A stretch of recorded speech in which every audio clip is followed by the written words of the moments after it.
Olá, que bom estarmos juntos mais uma vez. Espero que esteja tudo bem com você. Ao longo da história, os livros considerados apócrifos foram retirados do cânon bíblico. Várias pessoas dizem que tais livros possuem verdades que a igreja busca esconder.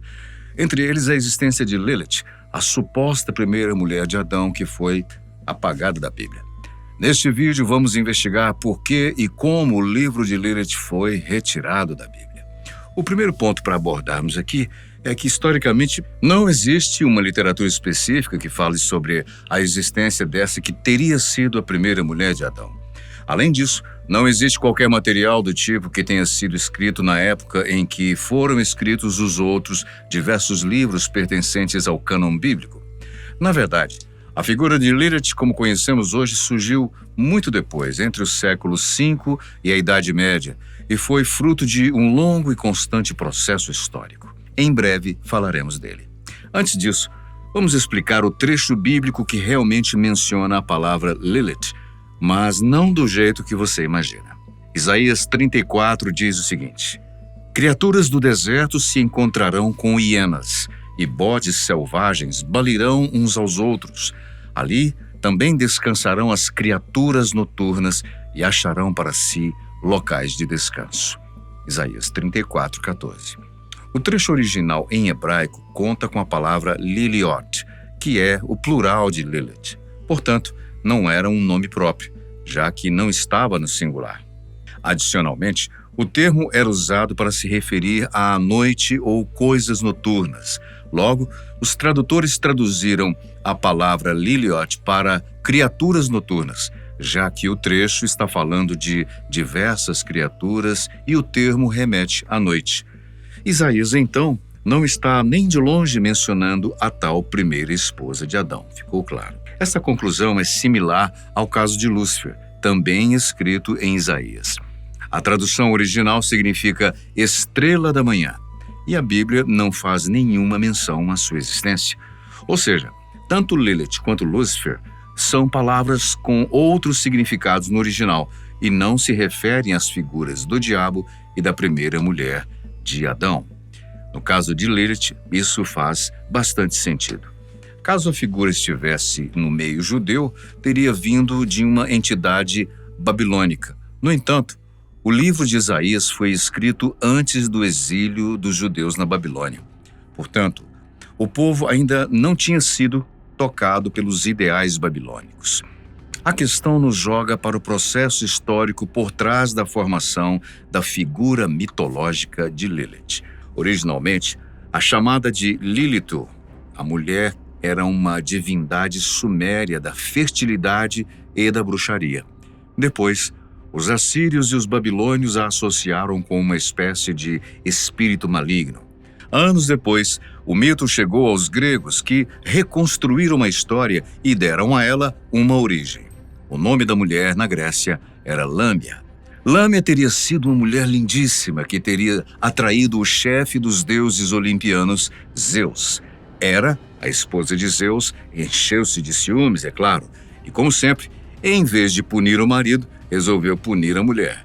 Hera transformou Lâmia num monstro serpentino que passou a caminhar pela terra seduzindo outros homens e comendo bebês. Não demorou para a história ser adaptada para as tradições judaicas. Os judeus afirmavam que Lilith fora a primeira mulher de Adão. O primeiro registro da figura de Lilith que temos hoje surgiu entre os judeus através do alfabeto de Ben Sira, uma sátira que envolvia cenas imorais e nojentas. Tal texto, de caráter humorístico, surgiu no período medieval e conta que Lilith teria sido a primeira mulher do mundo e de Adão. Porém, quando os dois foram se unir carnalmente, em vez de se submeter ao marido, a fêmea se recusou e exigiu ser tratada diferente. Ambos discutiram, o que resultou na mulher dizendo o nome de Deus em vão e fugindo do Éden. Durante as suas jornadas explorando o mundo fora do paraíso, descobriu o Mar Vermelho, na época habitado por hordas de demônios. Quando os descobriu, Lilith percebeu que preferia a companhia dos demônios à de Adão. O homem orou a Deus, que enviou 3 anjos para resgatá-la, mas ela não quis saber de voltar, não. Então, ela se uniu aos demônios e começou a dar à luz a diversas crias por dia. Esses resultados dessa união diabólica eram chamados de Lilim. Alguns deles eram sensuais, eróticos e independentes, como a sua progenitora. Foram justamente esses que se tornaram os súcubos e os íncubos, os demônios da luxúria. Claro que essa narrativa não tem base bíblica. Você não vai encontrá-la nas escrituras, mas ela se espalhou nas tradições judaicas. Portanto, a origem da figura não é bíblica. Além disso, o que entendemos hoje por ser Lilith surgiu muito depois que os livros da Bíblia já tinham sido escritos. Mais uma vez, esse é um exemplo de como o fascínio humano pode nos pregar peças e fazer surgirem teorias da conspiração sem muito embasamento. A história está mais para uma ficção medieval com influências da comédia grega. Outros textos contam que Lilith se tornou esposa de Lúcifer ou Samael, demônios que também não contam com muito respaldo no cânon bíblico. Algumas pessoas alegam que o versículo de Gênesis 1:27, que diz que Deus criou o homem e a mulher, surge antes da citação de Eva em Gênesis 2. Assim, haveria margem para interpretarmos que existiria uma mulher antes de Eva.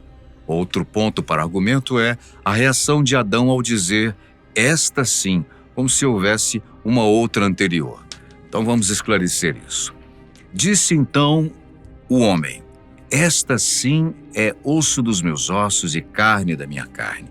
Ela será chamada mulher, porque do homem foi tirada. Gênesis 2:23.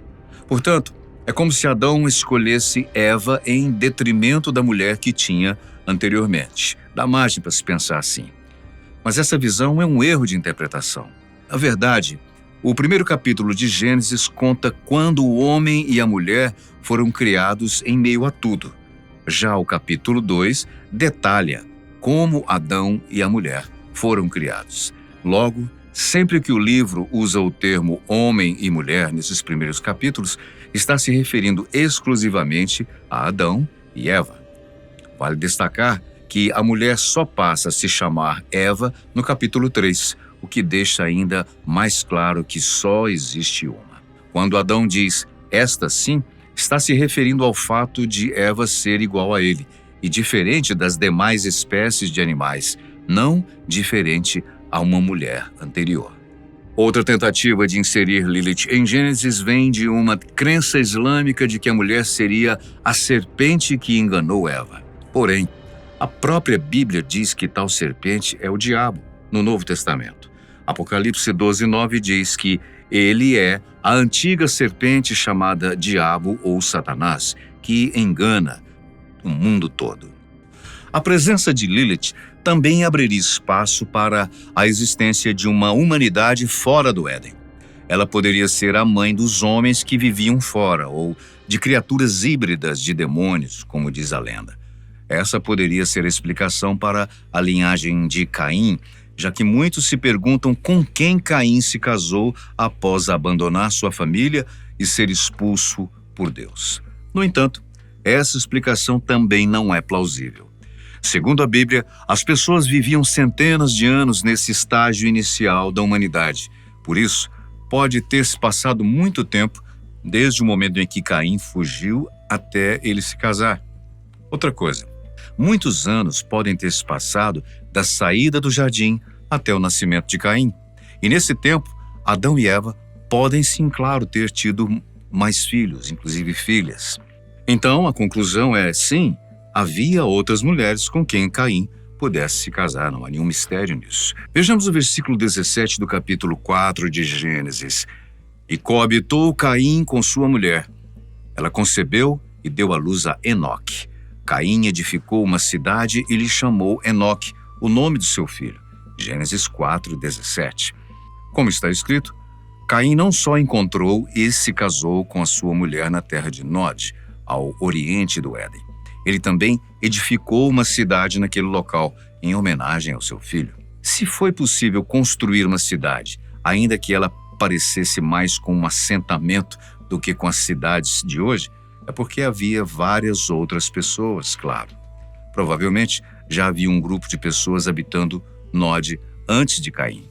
Isso é completamente possível, já que havia passado muito tempo depois da saída do primeiro casal do Éden.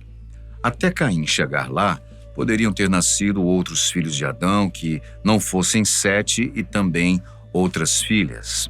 Esses, por sua vez, poderiam ter tido também seus próprios filhos e assim por diante.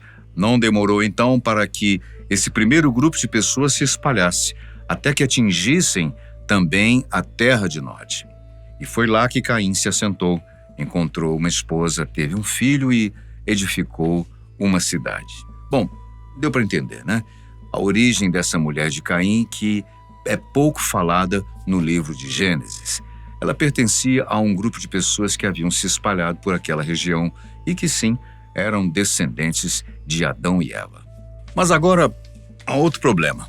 Quer dizer que Caim casou com uma irmã? Bem, a verdade é que sim. Essa é uma possibilidade. Ele pode ter se casado com uma delas, como também pode ter sido com uma sobrinha, uma prima. Sem dúvidas, alguém de sua parentela. Porém, lembra-se do que eu falei sobre retirar o fato do seu contexto temporal? Pois é, casar com alguém de sua família naquele tempo não é semelhante ao que acontece agora. Os primeiros humanos teriam sim que se relacionar com pessoas da mesma família. Não havia outra possibilidade, afinal, não havia outras famílias. Caso isso não acontecesse, seria impossível que a humanidade continuasse a se multiplicar. Além disso, na verdade, o conceito de família não estava bem estabelecido. É preciso nós levarmos isso em consideração. Esse núcleo familiar de pai, mãe e filhos, até que sim, mas era difícil pensar na questão familiar considerando os descendentes, tios, primos e outros. Afinal, havia só eles ali, não havia outros. Para eles, não é como se estivessem cometendo incesto ou algo do tipo quando realizavam o casamento consanguíneo, porque simplesmente não havia casamentos em que não envolvessem isso, não havia outra alternativa, certo? Não é necessário recorrer à história de Lilith para descobrir a origem da mulher de Caim. Em resumo, o livro de Lilith não foi retirado da Bíblia, e todo e qualquer material que envolve essa figura, como a conhecemos hoje, não existia nos tempos bíblicos. O mito veio de um longo processo histórico de criação mitológica. Espero ter ajudado vocês com suas dúvidas. Deixe os seus comentários sobre esse tema. Nós agradecemos muitíssimo a sua companhia, sempre tão especial. A gente se vê no próximo vídeo.